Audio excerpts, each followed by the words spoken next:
Police officers detained the black man, unaware that he was their new chief. Now, he's ready to expose the system's flaws from within. What happens next will surprise even the most seasoned observers, but let's start from the beginning.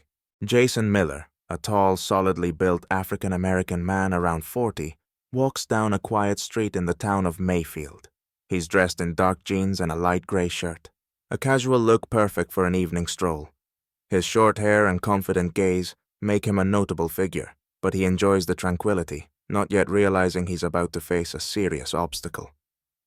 Across the street, two patrol officers, Rob and Tom, have already noticed him. Both are white men, about 30, with serious expressions and purposeful strides. Rob, the taller and larger of the two, frowns slightly, halting Tom and pointing at Jason. They exchange dissatisfied looks, clearly disapproving of his presence in this area.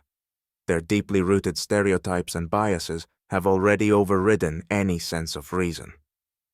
Approaching Jason, Rob, without any pretense of courtesy, says mockingly, "Hey you, what are you doing around here? We don't usually see people like you in this area." He deliberately emphasizes people like you to assert his superiority. Jason feels his irritation rising but keeps his cool. Standing tall and composed, he replies, "Just enjoying an evening walk. Hardly a crime, right?" But the officers persist. Tom steps closer, saying in a hard tone, "We're just making sure everything's in order. Do you have ID?" Jason, remaining calm, pulls out his ID and hands it over, but he already senses the injustice unfolding. He notices the bias in their eyes, as if they've already labeled him a criminal. "I'll be at the station tomorrow, and perhaps we'll get to know each other better," Jason adds with a subtle hint.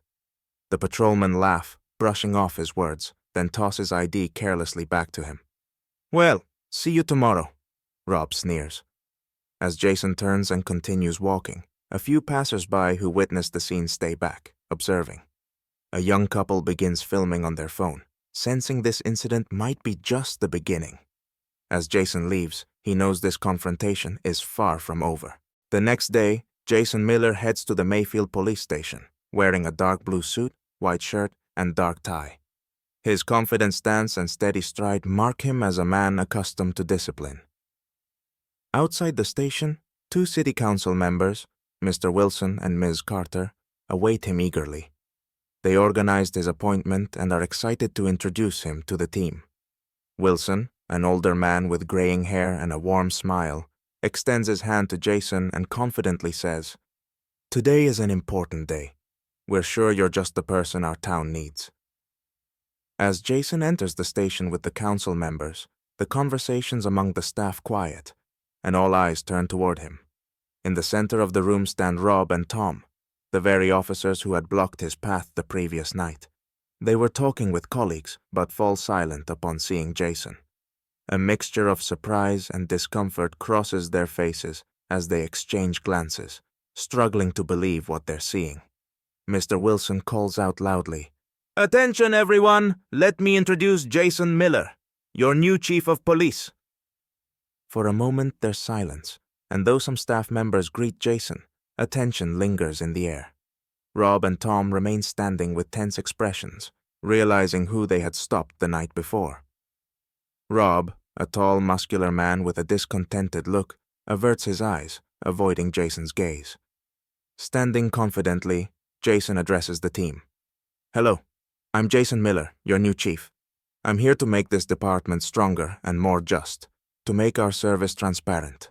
My goal is for every resident of this town to feel safe and for us to take pride in our work." His gaze becomes sharper with every word, especially as he looks directly at Rob and Tom, who now appear visibly uneasy. Jason steps forward and adds, "I expect professionalism and respect for the public from each of you. We don't just wear a uniform, we represent the strength of the law, and our actions must reflect that." Rob and Tom glance at each other, understanding that their behavior from last night will be closely scrutinized by the new chief. Feeling his message has struck home, Jason concludes, "Each of you should know that justice begins with us. I'll be reviewing everyone's work carefully, and we'll work to fix any past mistakes." A slight smile crosses his face as he looks again at Rob and Tom, making it clear he hasn't forgotten the street incident. As the staff disperses, Rob and Tom remain in the corner, whispering tensely.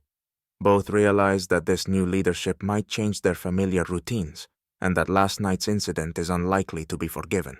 In the days following his appointment, Jason Miller immerses himself in the station's work, starting with a review of recent incidents and departmental standards. He immediately notices cases of excessive checks and unjustified detentions. He's particularly drawn to the report from his own encounter the previous night. In it, Rob and Tom claim they suspected the individual of illegal activity and conducted a standard check. Jason knows these words are a cover for misconduct, and he's determined to address it. Meanwhile, tensions are rising in town as a video filmed by 2 witnesses on the street spreads rapidly across social media and local news. The footage shows Rob and Tom stopping Jason and speaking to him with disdain and mistrust. The captions and comments express outrage, with residents condemning the injustice in the police force and demanding answers from the leadership.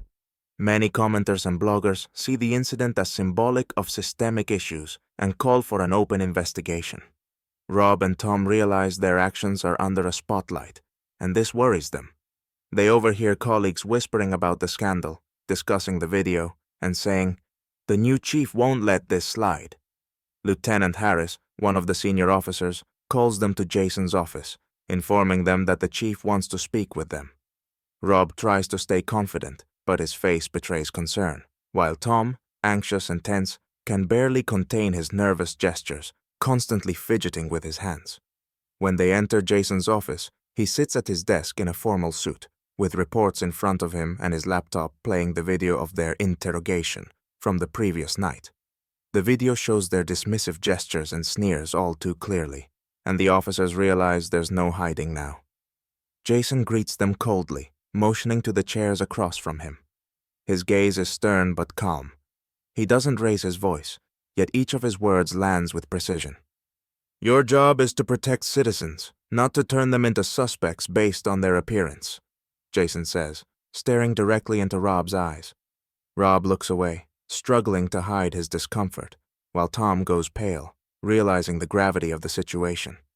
"I'm not here to ruin your careers," Jason continues, "but to remind you what it means to bear responsibility for the badge you wear."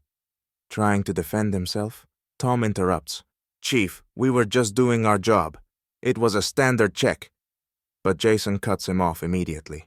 "When you serve the public, there's no room for bias. Every action reflects the honor of the police. If you only see the outside, you're missing the core." Rob, realizing excuses won't help, remains silent, though his face shows an inner struggle. Jason pauses, letting them feel the weight of the situation, then adds, "Your future here depends on whether you can change your attitude toward people. If not, I don't see a place for you on this team." Before they leave, Jason makes it clear they'll need not only to change, but also to own up to their mistakes in front of the public, who witnessed it all. He gives them time to reflect, then schedules a press conference to openly reassure the town that the police force will serve with honesty and that justice is a principle with no exceptions. A large crowd gathers in the town square. Residents of Mayfield, journalists, reporters, and passers-by watch as Jason Miller, the new police chief, prepares for an important address. Wearing his dark blue chief's uniform, he stands tall and focused, understanding that this moment will be pivotal for both his leadership and the town's trust. He pauses, then begins his speech firmly and clearly. "Mayfield is a town where everyone should feel safe, but the incident that occurred recently isn't just a misunderstanding. It's a symptom of a problem we must solve together. Last night, I witnessed firsthand the bias we are duty-bound to eliminate." Jason pauses, allowing the crowd to process his words. A few people clap, while others film the speech on their phones. Rob and Tom stand nearby, watching their chief under increasing pressure. Tom, slightly hunched as if weighed down by his actions, occasionally lowers his gaze. Rob tries to stay calm, but his tense posture reveals his inner turmoil. He's not used to having his actions questioned, especially not so publicly.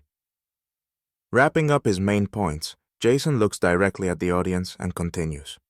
I want every resident to know the Mayfield police work for everyone's benefit. From now on, each officer in our department will be accountable for their actions and respect every citizen. His voice is clear and strong, and the audience listens intently.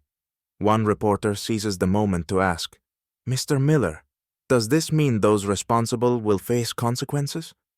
Jason responds confidently, "Anyone who has acted unjustly must be held accountable.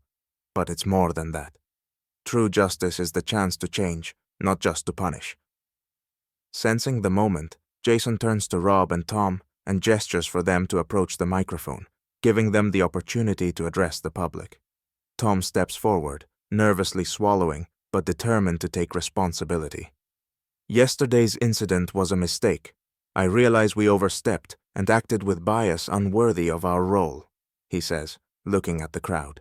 His voice holds genuine remorse, and many in the audience nod supportively.